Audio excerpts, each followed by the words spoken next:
Hi everyone, we're going to analyze the graph of a rational function. This is number 4, and our equation is r to the x equals 2x plus 4 over x minus 1. The numerator we're calling p to the x, denominator we're calling q to the x, and the degree in the numerator equals 1. The degree in the denominator equals 1.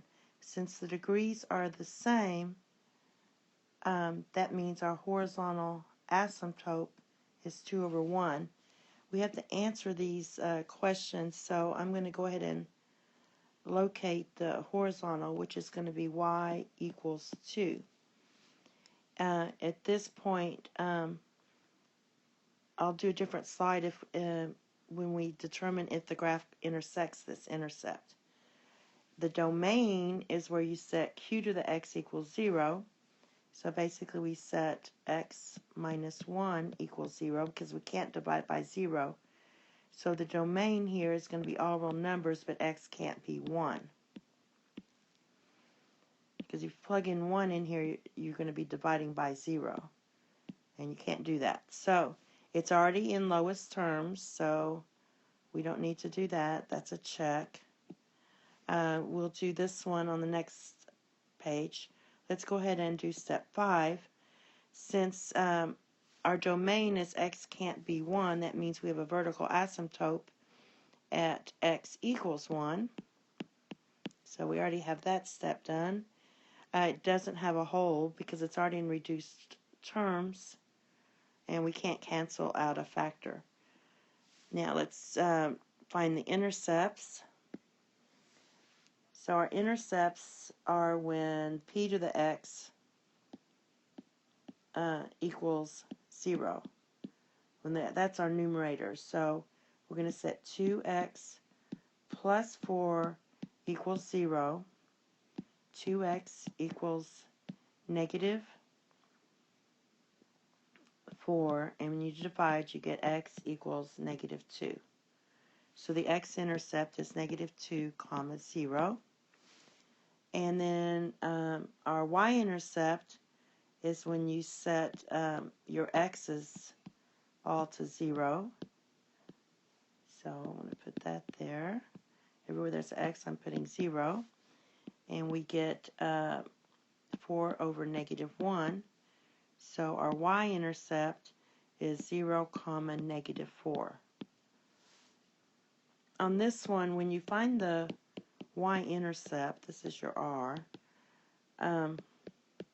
basically all you have to do is cross these out and just do that. So there's our two intercepts, and we have to test for symmetry now. So the test for symmetry, and I have a video special on this if this part confuses you. So I'm going to assume everywhere there's an x, we're going to put negative x.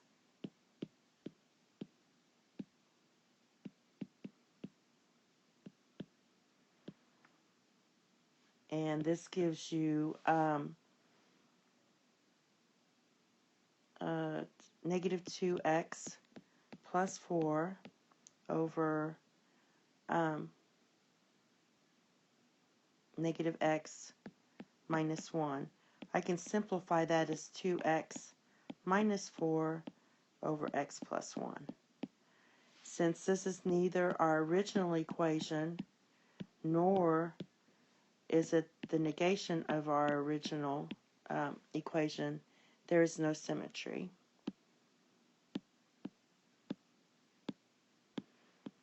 And now we already knew that our horizontal asymptote is y equals 2.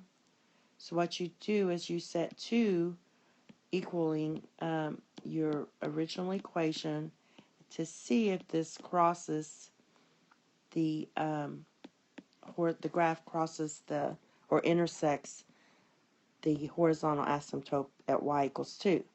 So when cross multiply, you get 2x minus 2 equals 2x plus 4.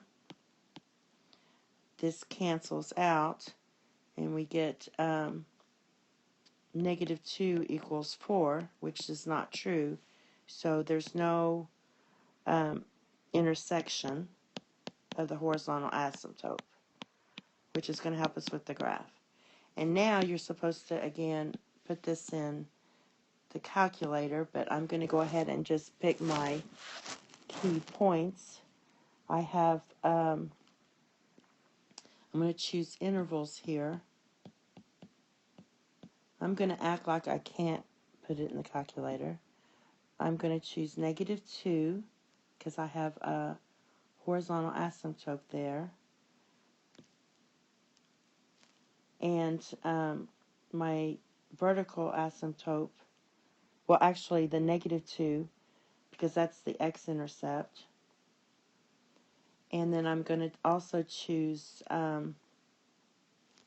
let's see, negative 2 to 1, and I'm going to choose 1 to 0, or to infinity, sorry. And the reason I'm doing that, again, is this. I'm choosing negative 2, and I'm choosing 1. Okay? Negative 2, because that's where the x-intercept is, and I want to see what's happening at the above the graph or below the graph. And I'm also choosing my vertical asymptote at 1. So I put this here, draw this here, draw this here, and this would be like the, you know, going this way. Okay? And I'm going to pick points. So I'm going to pick a number, choose a number. Here I'm going to go ahead and choose negative 3. I try to get close to negative 2 as possible without having a fraction. This one's easy. I'm going to choose 0, and on this one I'll choose 2. Alright? We can't choose 1 because that's your vertical asymptote. Now we're going to find the value of r, or find the y that goes with it. So r of negative 3, we're going to choose r of 0, and r of 2. Now this equals 1/2. This equals negative 4. You just have to plug these in, and this equals 8. Now at this point, since this is positive, we're going to look at the location of the graph. This is above the x-axis. This one's negative, so this is below. This is positive. 8 is positive, so that's above. And then I'm just going to write down my points on the graph.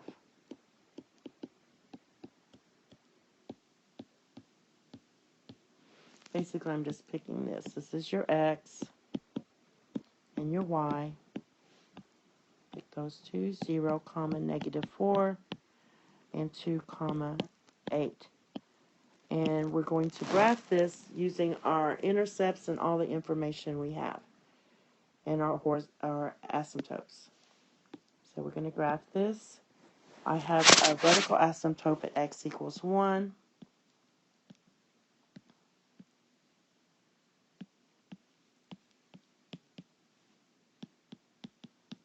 I have a horizontal asymptote at y equals 2.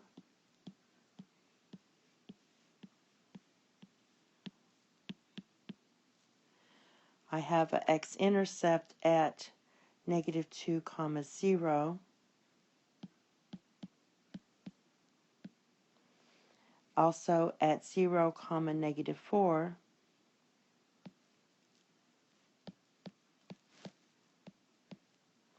So I can graph this. It doesn't, nothing crosses. So you could also pick negative 3, 1/2. So I'm going to do that. Negative 3, 1/2 was about there.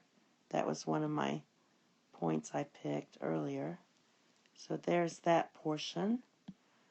And now I picked 2, 8, which is 2 8's way up here. I have, let's see, I can plug in some more points here to see what's going on. So I'm going to plug in 3. I get 3, 5. 1, 2, 3, 4, 5. And 4, 4. So it's kind of like this. That's why the calculator actually comes in handy on this. You use the calculator first, then you can kind of fill in some key points. So basically, what I used is 2, 8, 3, 5, and 4, 4. That's all. Thank you and have a nice day. Bye-bye.